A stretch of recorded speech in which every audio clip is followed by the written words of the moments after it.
run sessions is put a recording in place so people who signed up and missed it or arrived late, they can also get access to it. Hi, Paula. Nice to see you. Thank you for joining. Hello, Mike.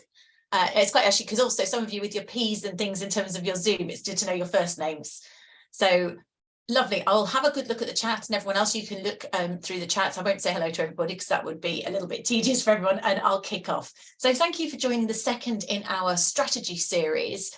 We did the balanced scorecard last time, and we're going to do a series of 5 actually all around sort of strategy. And one of the reasons I thought that it might be useful to do this as a topic is we know that often when CIPD surveys and things like this go out, that HR professionals are sometimes seen as not being strategic. Now, I'm not sure that that's fair in fairness. Sometimes the reason people are not being strategic is because they don't have time. Too busy. It's not that you don't know what to do, too busy doing things. But what we're going to do here is actually try and make it as practical as possible. I've done some of the homework in some of these areas, and obviously diversity, equity and inclusion are really relevant, important topics for us all to get our heads around. If you haven't met me before, let me just briefly introduce myself. So my name's Lucinda. My day job is running Actus software, but I'm also by background learning and development professional, chartered psychologist, and I've got a real interest in change management as well. And some of you may have come across the HR Uprising podcast that I run. If you're particularly interested in diversity, I did 4 episodes on this about a year back. But basically, if you go to the HR Uprising website and look at the categories, we have all of our podcast list in categories. You'd be able to go into this topic, and there's a series of podcasts there. And a couple of them, I have some really excellent guest speakers on. So that might be of interest to you if you want to do more on this topic. Just briefly, I mentioned Actus is the software that we have. Actus is all about performance management generally, but we also have 360 feedback, talent management, learning, and compliance. And where this can fit into something like diversity and inclusion is when you're thinking about metrics. So later on, we'll think about how can you practically benchmark where you are as an organisation.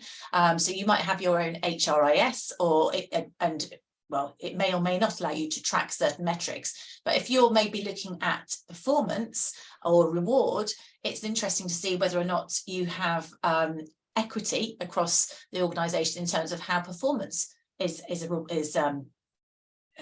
rewarded, basically, in line with different sort of DEI metrics. So these sort of things, software tools can be useful for us when we're trying to benchmark where we are and also improve things.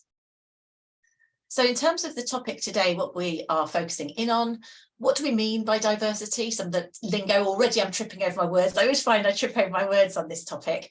Working out which aspects to focus on, and also some looking at these sort of strategic diversity metrics as I was alluding to them. So cracking in there already, I've already sort of said what interests you about this topic, and I think I'm just going to look down the chat. So some of you are saying there. So Helen's saying you're just starting on the journey, so looking at where to start. So hopefully this is a good point here, and I've got some areas where I'll be able to point you at. Hi, Elise. Yes, and so don't worry if you need to duck out, you've got the recording. Let's have a look.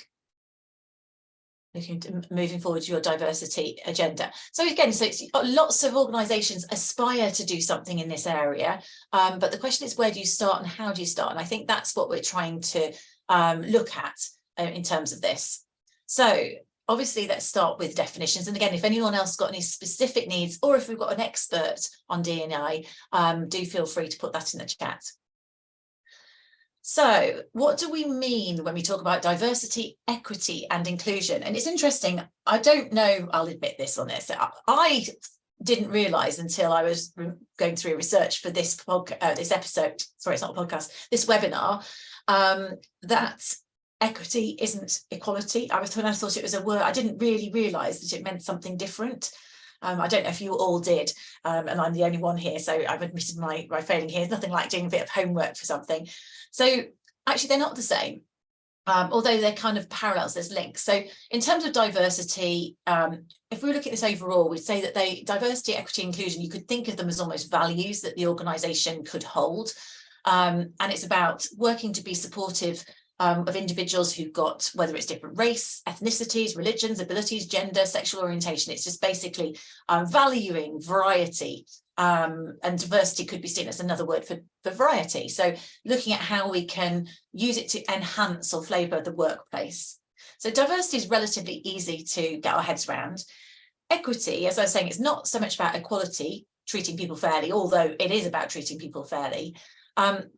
I thought a quote that came from McKinsey, do a lot on this, by the way. I've got a few links on McKinsey and some of the resources here. So if you want to do more, they have a talk, McKinsey Talks Talent podcast, I think it is. And if you just Google McKinsey diversity reports, you can get more data, some of which I've got in here on there. But one of their speakers talked about equity, and he's saying it's about fair treatment for all people. So it's making sure that the norms, practices and policies mean that they're not unconsciously discriminating against people. So things like he had this example that said that if you said that all interns are created equal, so in the States they take interns on, don't they? And he said they're all created equal and we don't pay them anything. He's saying that's not equity, and the reason that's not equity is that anyone who could afford to work for nothing is likely to already be coming from a position of privilege. So by default, actually, even though you're treating everybody the same, that's not equity. So it's actually thinking about how you might choose to treat people slightly differently, but in line with what their requirements are. And I think that's an interesting one, because that's where you could lean over into, I don't know, flexibility for childcare, allowing people opportunities to practice their religion, those sorts of things. It's not treating everybody the same, but it is treating everybody fairly. And it introduces grey, which I think is quite challenging. And then inclusion, I think, again, that's quite straightforward. It's really about us making sure that we understand that all these differences actually bring value, they're valued there, and it's making sure that people have the opportunity to feel included and not excluded because of some characteristic or difference. So that's what we're talking about there in terms of defining it. And I thought it was useful to maybe find out where we are at the moment. So in your organisation at the moment, let's just launch this poll. If you were going to try and motivate the senior leaders in your organisation to invest money in DEI initiatives or activities, what do you think you would need to do? And you can choose more than one. So which of those reasons do you think would be most likely to get your organisation to buy in? Because it's often interesting that people go, oh yes, we should do this, or we will do this, but will they put their money where their mouth is? Is it something they're prepared to invest in? And I'm asking this question because actually I think it's quite useful to think, how do you make a business case if you want to invest in something like this and actually develop the organisation? So I'll let you have a little bit of a think. If you're not understanding what the risk is, lowering risk might be maybe is there a link between DEI and people not, I don't know, lower health and safety, or risk of losing people? That's I'm trying to think whether or not where the link is. I think there is a link, but I can't remember exactly where I got that one from now. So has everyone had a chance? So I've got 66%, 70% participation. So I'll just give you 5 more seconds and then I will end the poll and share it, and we'll see what we all think. So I'll end the poll, share the results. So quite even in many ways. It's not that one area is stronger than the other. It looks to me, so values, demonstrating the values of the organisation, and actually it's a tie with that because it's the right thing to do. So people think that they are genuinely feel now that maybe senior leaders in your organisation, you can appeal to them, this is what we should do. And of course, the benefit it's the right thing to do, but it does demonstrate the values of the organisation. And in terms of attracting candidates, so the employer brand, if you're talking about the values of your organisation, that's actually seen as really important as well, showing that you're working to demonstrate those. And better access to talent. Okay, great. So relatively few have got improved decision making, lower risk or increased performance. Let's see whether we see that there might be some data that could mean that you could add those as additional reasons into the pot to focus on DEI. So I'll stop sharing that. So as you might have guessed, there is a business case for this. Now, this is, if you look at the McKinsey report, this came out of the 2021 McKinsey report. I think there's a 2023 one, but I haven't got the exact comparative figures, and I like this graph. And of course, we've got all the COVID in the 2023 one. So what this is actually showing is that there is a really strong business case for diversity in terms of this. In terms of, they've looked here in terms of gender diversity and ethnic diversity. And I don't know about you, but I've always found that the way to get the board to invest in HR related training or any kind of HR related activity is trying to make a link with financial performance, and often that's quite hard. So this is really quite impressive when you look at the bottom quartile and the top quartile, to the extent to which having a diverse gender or a diverse ethnicity, the difference in performance. So you can see as they've increased, the diversity wins, the difference continues to be quite significant in terms of the bottom and the top quartile. So if you have a more diverse male-female balance or ethnicity balance, there's a massive difference in financial performance. So I think that's quite interesting. And also there's this whole piece about women on boards. And I think some of you might remember the data I was saying about risk. That was one of my points about the risk aspect, is that the companies that have got more than 30% of women execs or senior managers were more likely to outperform companies, but also less likely to have risk. So the whole thing about gender balance, they're shown there is less opportunity for them, and particularly in financial services, to make risky decisions that aren't going to pay off, that are going to fail. So quite key really to think about making that case. It's not just for the sake of it. I mean, it's great to do it because it's the right thing to do, but there's a really strong business case for that. So in terms of asking you, that was motivating where you might go, if you currently monitor aspects of diversity in your organization, which ones do you? And if you perhaps don't, which ones do you think you might? Let me pop that one up. Close that.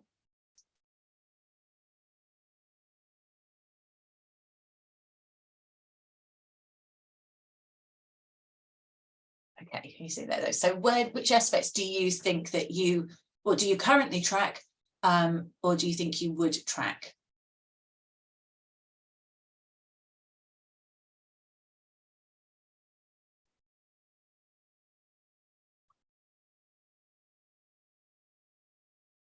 Unsurprisingly, gender's right up there with many people. As of course, that is, I guess you have to do that if you're above a certain size, don't you, from a gender pay gap reporting. So 70%. Anyone else want to go for it? If any of you want to add some extra information in here, because actually this is, from last time I ran this topic, it was quite narrow, whereas you guys are tracking everything. So that's interesting. So you are monitoring or focusing on all of those things. The majority of you, a significant number of us, are tracking all of those things, which is really interesting. Obviously gender, before it was gender and race, tend to be the two that come through most strongly. If any of you are happy to share and are you tracking it in relation to, I don't know, recruitment or to promotion or pay? What sort of things are you monitoring, or do you hope to monitor those things against in terms of when you're tracking it? Or is it just that you have that data in your HRIS and you might do something with it in future? So perhaps let us know in the chat if you're happy to, as to what you're currently doing or what you'd like or plan to do. While I wait for the chat to catch up, because it always takes a bit of time for people to think about what to write and then write it. I'll come back to that.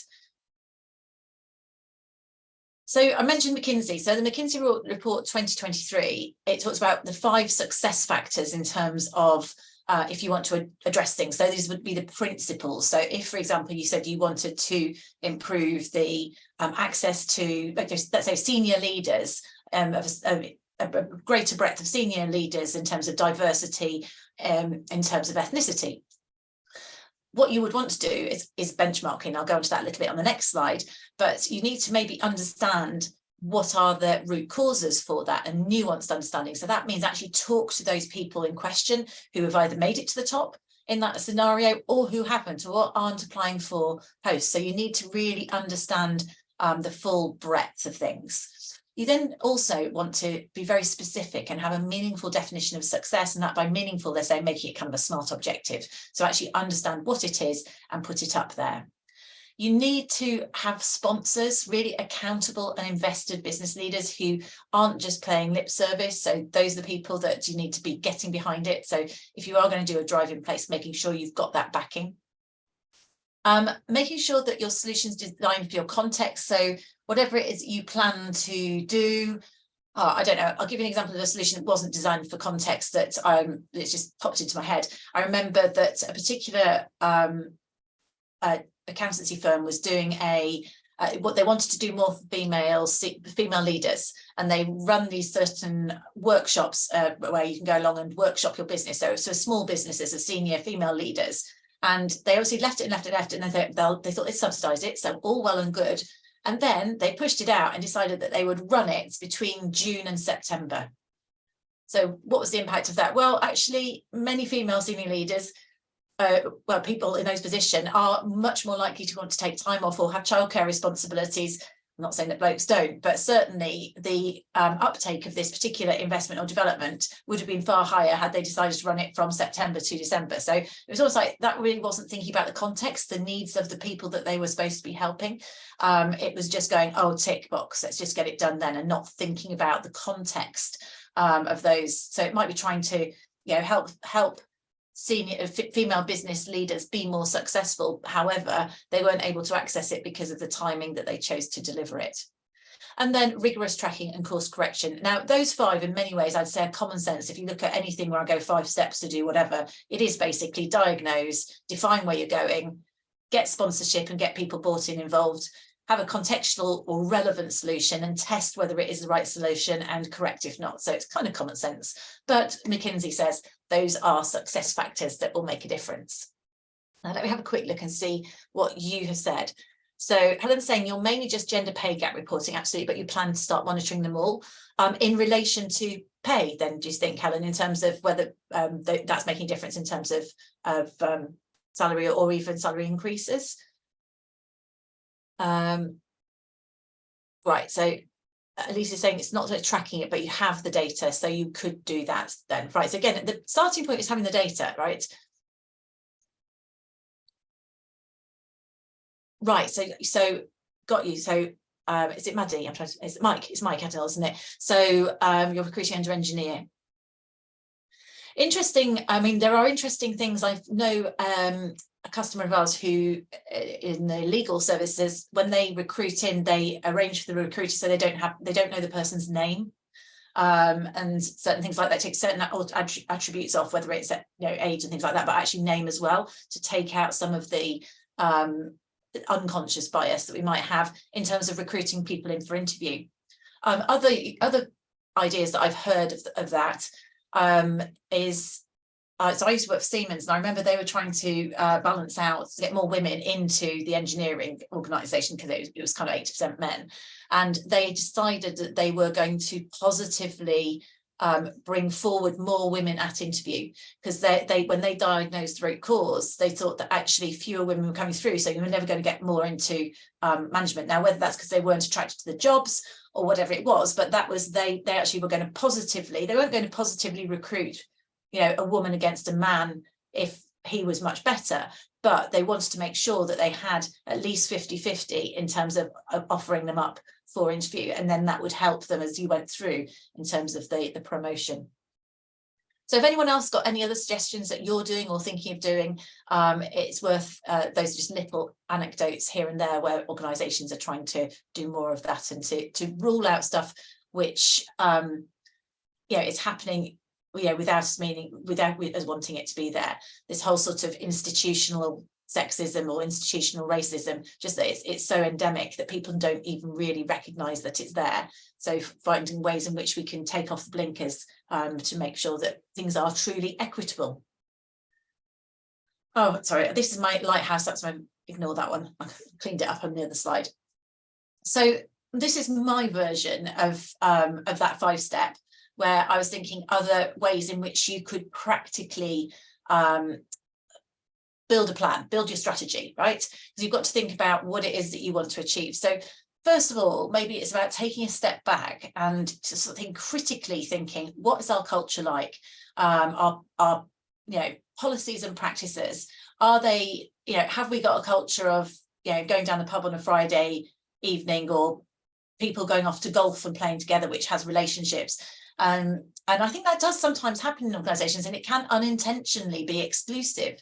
And it's a tricky one, because people might have, building social relationships is great, but if you're somebody that doesn't work for, then are you therefore excluded? So are there enough opportunities for people to mix, build relationships, and get to know people, so that they could, develop their careers without necessarily it being just the people or certain things?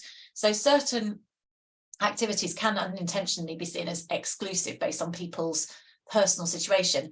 Saying that, you can't please everybody all of the time, and some people want to go out and socialize, and some people have commitments, and sometimes it's personal choice. But it's just thinking, are there any sort of little cliquey behaviors that maybe could be seen as exclusive? Thinking about things like, so this is the point here about, do you unconsciously discriminate? Or even are there things where people harassment? So the other point here about harassment, I worked with an ambulance trust, and they had some real issues with bullying and harassment. And when the diagnosis took place, a lot of it was this thing where they talk about microaggressions, which it might be seen as banter, or the people who are saying it as banter, but actually other people might call it bullying. And I think people are becoming more aware of it, but certain, well, I don't know, if any of you with teenage children, it's interesting that we can be, there is a generational gap in terms of things. If I think about my teenage daughter talking to her granddad, that people see things in different ways, and it's about educating people as to what is acceptable and bringing them along in terms of these things, because sometimes just certain terminology, certain banter, it's not, it shouldn't be acceptable, but people need to be made aware of it, and it needs to be treated appropriately and seriously. And being overt about this sort of thing, I think being actually upfront about what is acceptable and what isn't acceptable, terminology, language, and when banter can be seen as harassment. So that's an education thing. But have you got any evidence of that? Certain industries may be more likely, more prone to that.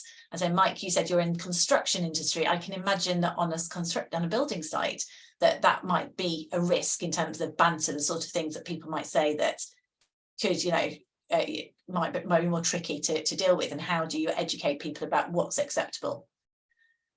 Do you actively celebrate and encourage differences? Do I shout about them, find ways of recognizing them? When I think about talent management, and we'll do a separate thing on talent management strategies, actually, identifying people's talents, where we're different, and celebrating those differences, and thinking about, if you think about a team, actually a successful team is not a bunch of people who are all good at the same thing. A successful team is people with complementary skills. So celebrating differences and identifying how they can be really brought along in that way. And also then look, if you've got that data, so you've all got data in your HRIS, if you could do the analysis and think, okay, do we allocate reward, promotion? Do we have a disproportionate number of people leaving? What percentage of people leave within 2 years or 5 years, of which demographic? Do you have a disproportionate proportion, let's say, of ethnic minorities leaving within 2 years? Does that mean, therefore, you've got a cultural issue? So that could be a piece of evidence. That's a good benchmark statistic. So check whether those things correlate proportionately with your existing demographics. Reward, promotional levers, and of course recruitment. So a few of you are already looking at that. So think about your recruitment statistics and evaluate those for whether there's possible bias. So for me, if I was going to do an HR strategy on DE and I, first of all, I'd need to kind of just take a step back and think, do we have a problem anywhere? Could we have a problem anywhere? How could I manage it? What information or data, being data-based, evidence-based, do I have? Just reading what Mike said say. So it happens on smaller sites, but large ones of Gambia's great. So it's things have developed. It's good. That's good to know. So these are sort of things, just ideas that you can do to get that data, gather that data. And then once you've gathered that data, you can then think of what sort of metrics you could evaluate against those. So those we've sort of talked about. So if you use performance ratings or pay increases, are they applied proportionately with that group of people? Are people promoted proportionately? What percentage of people of women or ethnicities or disabilities do you have in senior or leadership roles relative to the overall percentage rate? So do you have that sort of thing? People leaving in 2 years, can you look at engagement scores for people in those areas? So are they more disengaged or engaged? And that gives you really good benchmark data that you can then, once you put in your plans to address it, that will allow you to measure your success. Oops, there we go.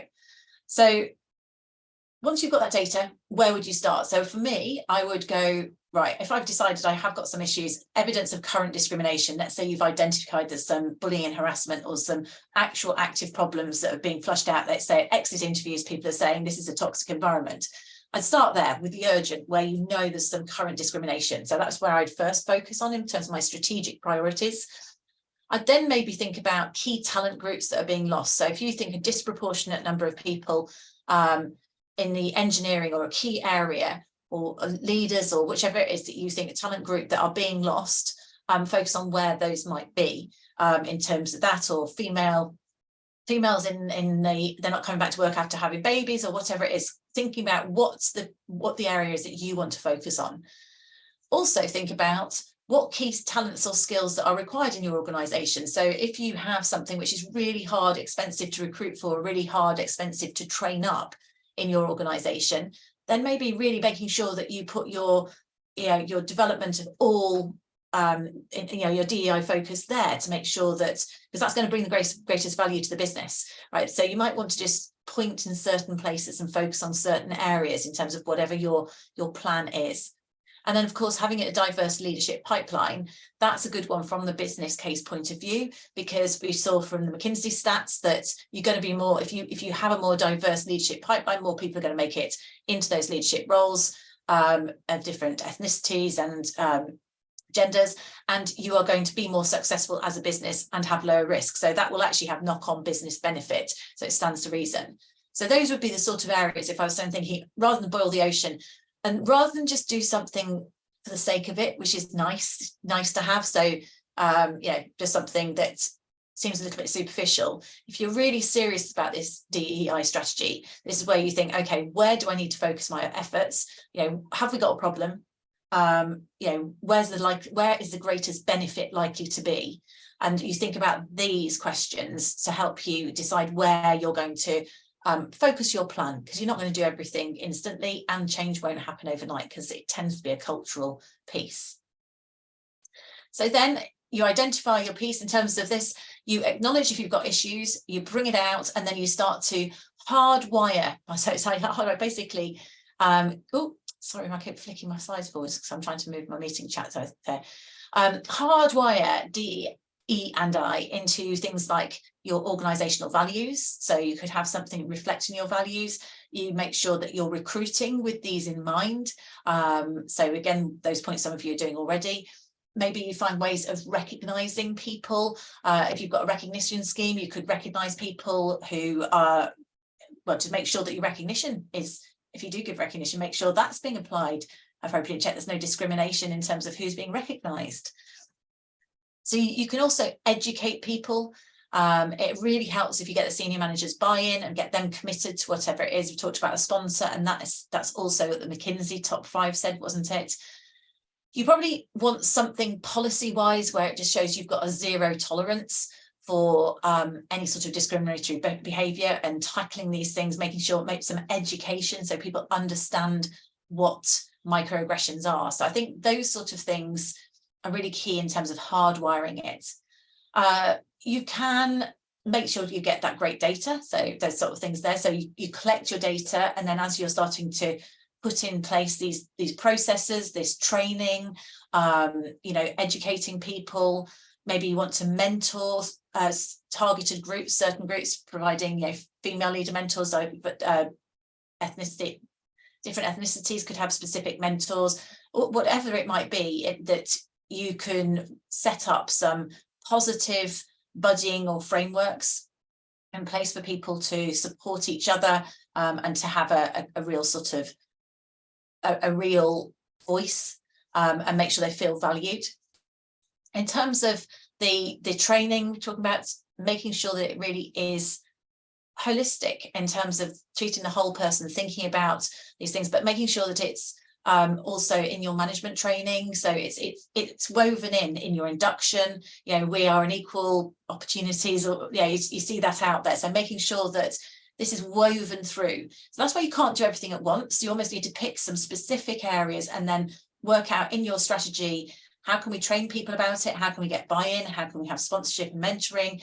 How can we make sure that our view in terms of inclusion is in our induction course, in any of our training programs? So it's not just a tick, you've done the training on inclusion and diversity. It's something that's woven into anything that you educate people on. So it's something that's seen as it's here to stay, as opposed to a quick fad that we're going to do. And just really have an aspirational strategy. It might be a 5-year strategy, but you know, saying, you know, we want to have this percentage of this group in leadership positions by whatever date, having something that's really quite visionary, and then work out how you can get there. So all of these things, it's saying be ambitious. Those are the sort of things you can do, but you start by measuring, benchmarking, setting that aspirational target, and then putting in a range of activities, communication, keeping it on the radar. And it's got to, because it's cultural, it will take a while, and it's got to be persistent and committed. You've got to keep going with it, basically. So those are the key points that we would say. Hopefully there's some practical ideas, as you, some food for thought if you're thinking about your own strategy in your organisation. This is a CIPD. If you're a member of CIPD, this is the inclusion calendar, which is a way, that's the chat here, that's a way of just, yeah, again, celebrating differences, all the different days there are, celebration, religious holidays. This is what's this got on here, the 18th, what day is it today, 25th? It isn't anything today, but it's tomorrow is Hajj, Islam, I didn't know that, there you go. So you've got these various, and that's June, sorry, that's June, isn't it? I've gone a month ahead, that's next month. So you can see all of this. And look, next Thursday is the Global Day of Parents. Who knew? So thinking about ways in which people are different and diverse, you could get the sort of communication on this and share this sort of information as an inclusion calendar, which shows that you value all of these differences with people. So some food for thought, hopefully.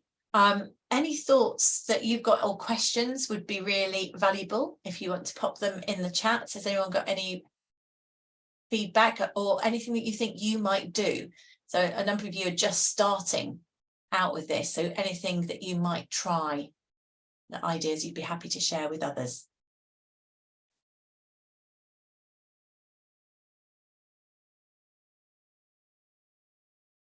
Now, while I wait for the chat to pop up, I know what you are, I'll just let you know what the next 3 are.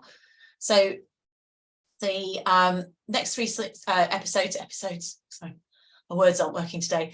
Next 3 webinars that we're doing on here is being strategic about engagement, is next month. Then learning culture, so building a learning culture in your organisation is the month after, and then it's about high performance, how to build a high performance culture, and that's on Thursday, 17th of August. So if you're interested in those, if you're already on the mailing list, then you'll get invited, but you can sign up to those if you'd like to, or you just go to our webinar page on the website and you'll be able to put those there. A few more useful resources. these are the episodes that I was talking about, actually, the practical diversion, diversity and inclusion strategies, recruiting for diversity, and so there's quite a few podcast episodes on this topic as well. Helen's going to include it within your management and leadership programme and persuade the board to include more DEI data within the year's survey. Engagement survey, great, yes. So if you're paying an engagement provider to do that, can you just have those ticks? Yeah, the information that would be so powerful, wouldn't it? If you realise that you've got a certain population, a certain group who are significantly less engaged, well, you know you're at risk of losing them. Yeah, that would be very interesting, wouldn't it? And then you know where to focus. That's where it's so helpful if you do get a benchmark data. Anyone else got any ideas? That would be lovely if you'd be happy to share them. Various other links here in terms of things. And what I normally do is just pop up a final poll if there's anything you want us to follow up with you, to save you having to come to us. So if you would like us to follow up, have a chat about anything, you can just indicate on this poll whether you want to know more about performance management, talent management, 360, training that we offer, or Actus Academy is our e-learning tools. Yeah, at least that's a good idea, because the thing is also, if you've got a high attrition level overall, it's looking at what that actual, oh, is it not showing? Helen can't see the poll. Do I need to maybe try and reshare it?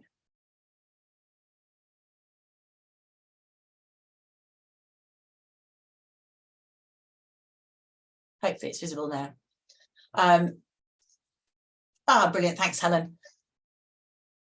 So yeah, if you want myself or any of the team just to follow up and have a one-to-one on anything, please just let us know. As ever, thank you for joining us on the webinar. It's always nice to have a decent number. It makes the polls more interesting and the chat more interesting. So that's really helpful. And I hope you're all going to have a nice long bank holiday weekend. It's not long now, so just got to get your way through Friday if you work Fridays, and then it's another bank holiday weekend. And fingers crossed, summer might be here, and some of us got half term. So thanks for joining me.